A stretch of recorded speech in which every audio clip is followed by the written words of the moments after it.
प्रायोजक हैं रोजगार डेवलपर्स।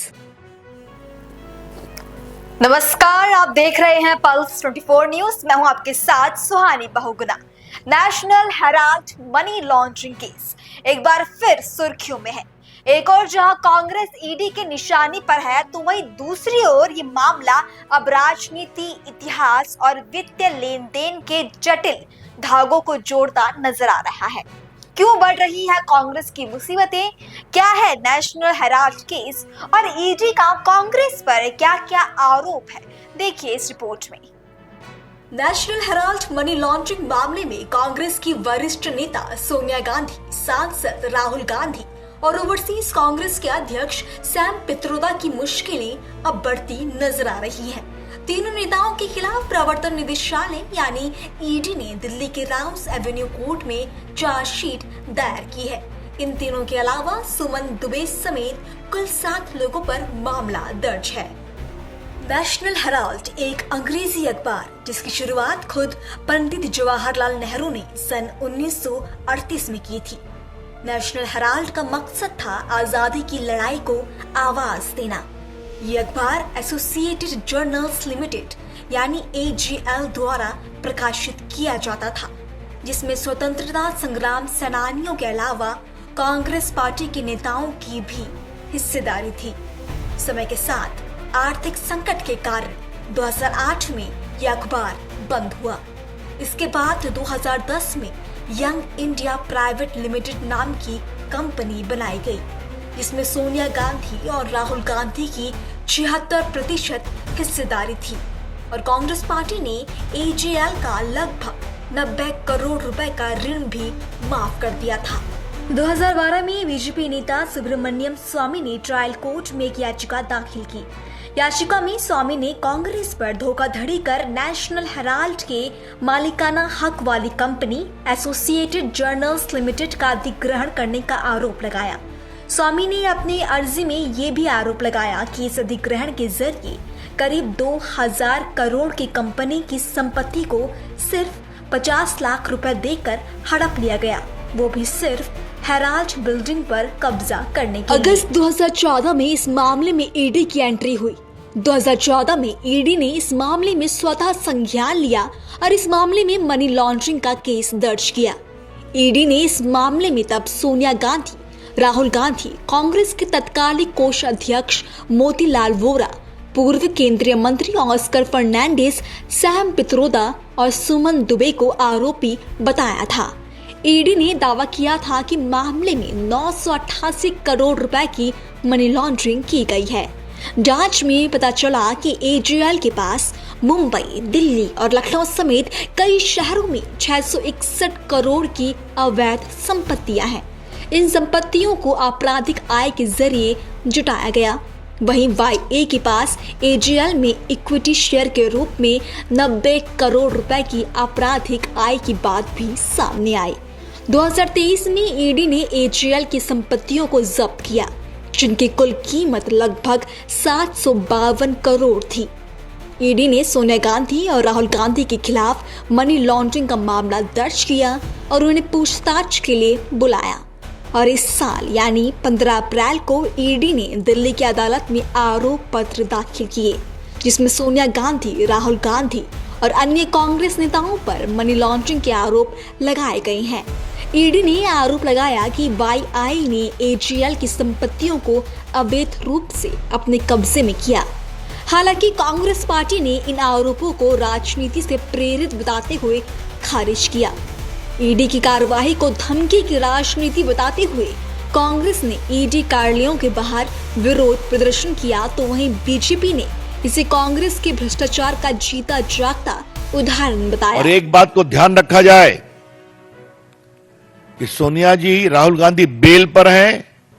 इन्होंने पूरी कार्रवाई को क्वाश करने के लिए हाई कोर्ट, सुप्रीम कोर्ट का दरवाजा खटखटाया और कोई राहत नहीं मिली। सिर्फ यही राहत मिली कि आप पर्सनली कोर्ट में अपीयर नहीं होइएगा, you will appear through lawyer. तो जो चीज 4 साल से चल रही है, जिसमें आप संतोषजनक जवाब नहीं दे पाए, जहां कानून अपना काम कर रहा है, वहां पर कर रहे हैं वेंडेटा। और उनके जो मेंबरान पार्लियामेंट हैं, देश के नामी गिरामी वकील, वो भी इसको अजीब प्रकार की बेबुनियाद तर्के दे रहे हैं। तो इसीलिए कि पार्टी की ओर से विचार हुआ कि सुबह सुबह इस मामले के संबंध में पार्टी के दृष्टिकोण को बताना जरूरी है। कानून अपना काम कर रहा है, the law is taking its own course.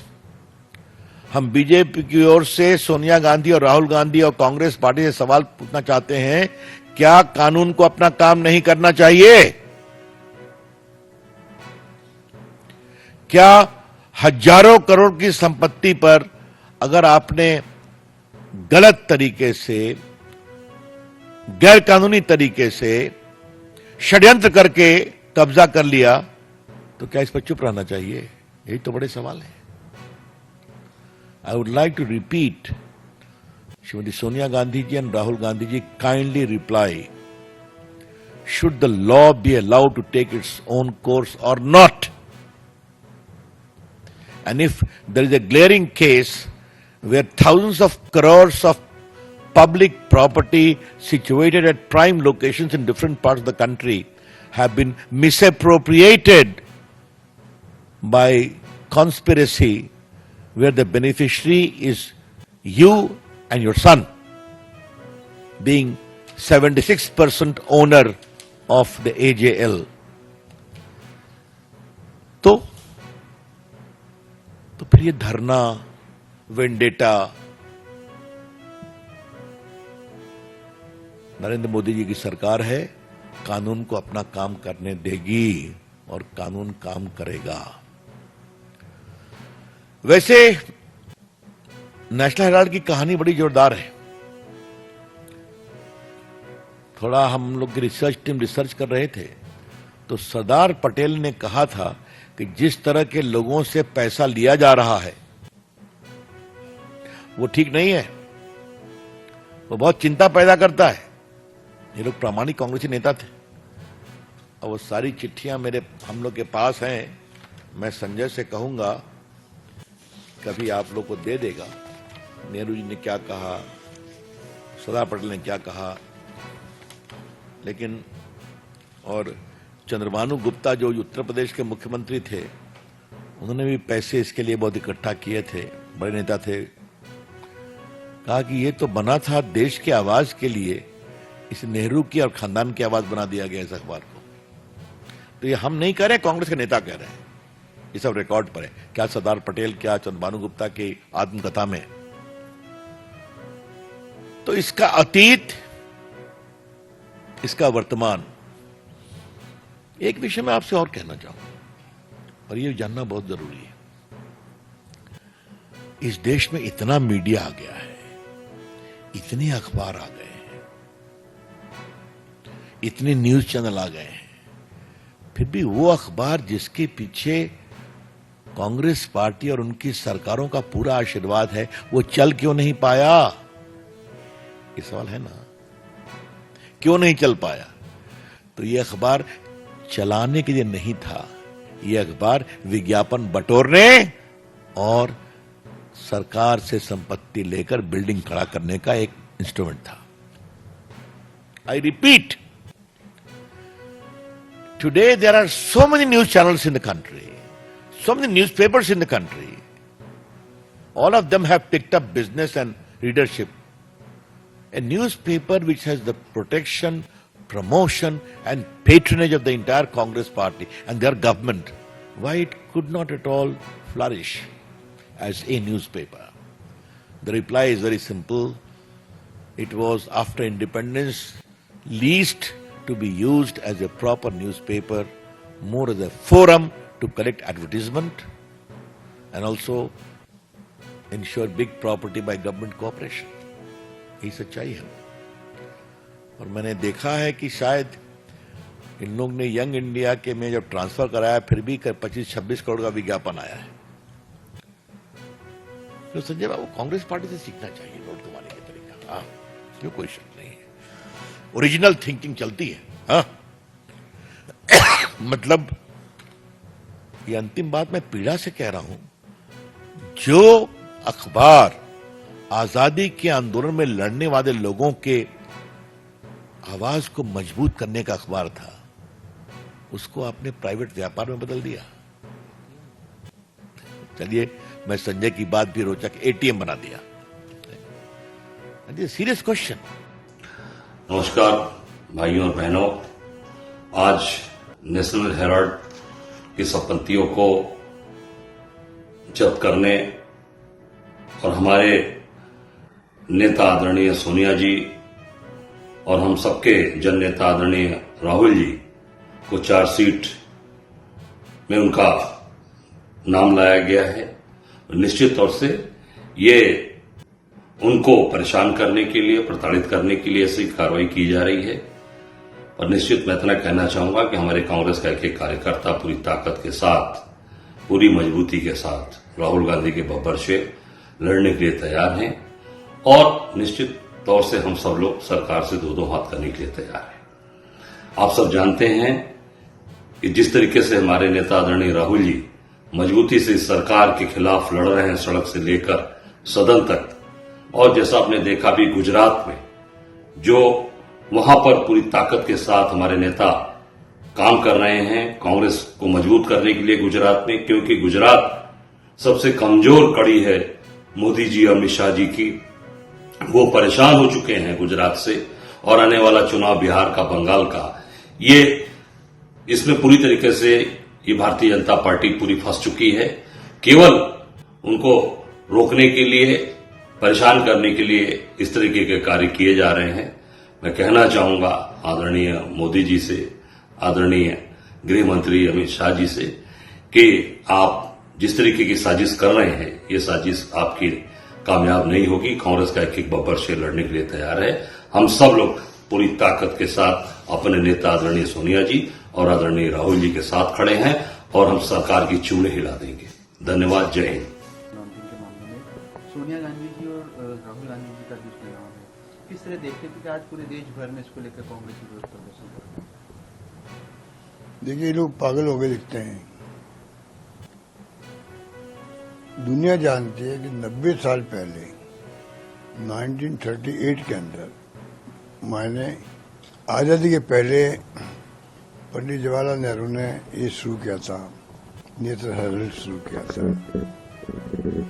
और एक हिंदी का था, साथ में एक उर्दू का था, कि देशवासियों को बताने के लिए, आज़ादी जंग में हिस्सा लेने के लिए प्रेरित करने के लिए कांग्रेस के माध्यम से कैसे हम मैसेज दें देश को। तो ये जो स्थापना की गई थी उस वक्त ही कांग्रेस के माध्यम से संदेश देना था देशवासियों को आजादी की जंग में।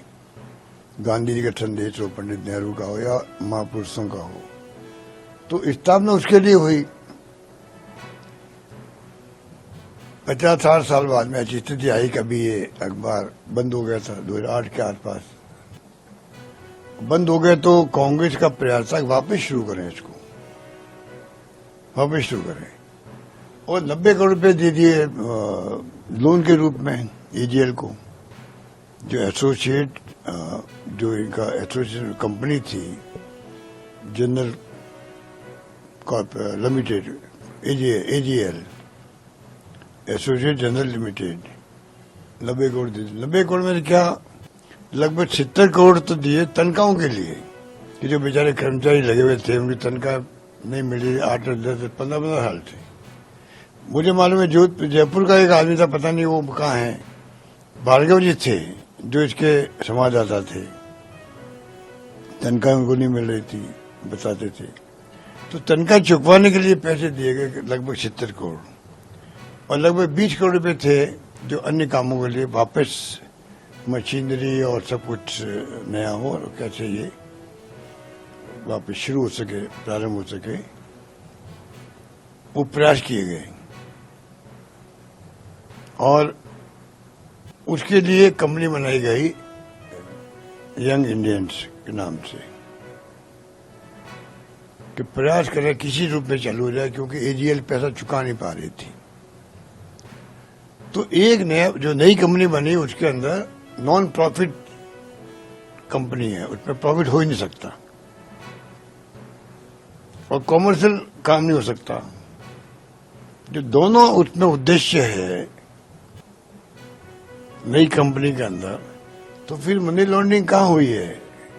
एक नया रुपए का लेन देन नहीं हुआ है, ट्रांजैक्शन भी नहीं हुआ है, पैसा आया नहीं है, गया नहीं है। तो उसको लेके इस देश के अंदर ऐसा माहौल बनाया जा रहा है जैसे कि बहुत बड़ा घोटाला हो गया हो। इतनी संपत्ति है बॉम्बे में, दिल्ली में, लखनऊ में उनकी है, अटैच की जा रही है। 600-700 करोड़ की संपत्ति हैं, जैसे उन्होंने चुनाव के पहले किया था कि एआईसीसी के अकाउंट सब सीज कर दिए। ये डेमोक्रेसी की हत्या करने के काम करते हैं बार बार, तो ये इनका विश्वास था नहीं डेमोक्रेसी के अंदर। इस प्रकार की जो इन्होंने अप्रोच रखी है वो बहुत खतरनाक अप्रोच है। बल्कि एक बार जांच हो चुकी है ईडी के अंदर भी, और जो आयोग था उसने क्लीन चिट दी है कि इसमें सोनिया गांधी, राहुल गांधी कोई मुलजिम बनते ही नहीं है। उसके बाद में वापस का केस शुरू कर दिया। तो चाहे सीबीआई हो, चाहे ईडी हो, चाहे इनकम टैक्स हो, सब जगह ये इस प्रकार से हरकतें करते हैं। दबाव देता है अधिकारियों पर, अधिकारियों को मजबूरी में आकर के रेड करनी पड़ती है, और रेड जब करते हैं तो जो इन्फॉर्मल बातें वो करते हैं, जहाँ रेड होती है वहां आप सोच नहीं सकते कि क्या वो कहते होंगे। तो ये स्थिति है, और ये केस इस प्रकार का बनाया गया है। ये झूठा, बिल्कुल झूठा केस है, कुछ दम नहीं है। पूछताछ पहले हो चुकी है 3-3, 4-4 दिन तक, राहुल जी के साथ में भी, सोनिया जी के साथ में भी। ये सब मालूम इन लोगों को, और ये 5-7 साल तक तो चुप रहते हैं, और जब मौका लगता है, चुनाव आते हैं, चाहे बिहार क्या हो, चाहे वो और कोई इश्यू बनते हों, महंगाई पे इनका ध्यान नहीं। आज बेरोजगारी बहुत बड़ा इश्यू है देश के अंदर, उसकी चर्चा नहीं हो, और कोई न कोई ऐसे केस करते जाओ तो देश उसी में उलझा रहे। ये जो इनकी हरकतें हैं, ये मैं समझता हूँ अगर किसी विश्वास लोकतंत्र में हो, वैसी हरकतें कभी नहीं कर सकता है, मेरा मानना है। कारण क्या लगता है आपको कि क्योंकि अब जो चुनाव भी आ रहे हैं, आपने कहा चुनाव आर्टिकल करते, कारण बड़ा कारण क्या लगता है? क्योंकि कल प्रताप सिंह खाचरियावास में अभी ईडी की रेड हुई, कि आपके जो बड़े लीडर्स है उनको चार्जशीट फाइल कर दी गई, तो उसके पीछे एक बड़ा मकसद आपके, क्योंकि आप आरोप चारों ओर माहौल बनाना देश के अंदर। मिस्टर रॉबर्ट वाड्रा जी को पहले बुलाया था कोई जमाने में, अब 10 साल बाद वालों बुला रहे हैं। तो ये जो एक साथ केस नहीं दे सकते थे, 6 महीने में, साल भर में केस डिस्पोज हो जाते। अगर आप ईमानदारी होती तो आप इतना 10-10 साल क्यों लगते हैं? और अभी लोकसभा में जो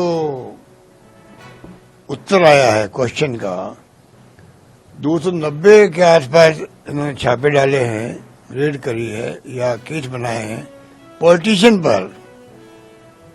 900 समथिंग थी, उसपे सिर्फ 2 केसेस प्रूव कर पाए ये लोग। 900 लगभग में से 200 केस, 2 केस ओनली। तो आप बता दीजिए कि 900 लोगों के ऊपर क्या बीती होगी, चाहे वो उद्योगपति थे, छोटे थे, बड़े थे, पॉलिटिशियन थे अधिकांश तो, और सब लोग थे वो बीजेपी के आरएसएस के थे नहीं। इक्का दुक्का छोड़ दीजिए जो गलती से फंस गए।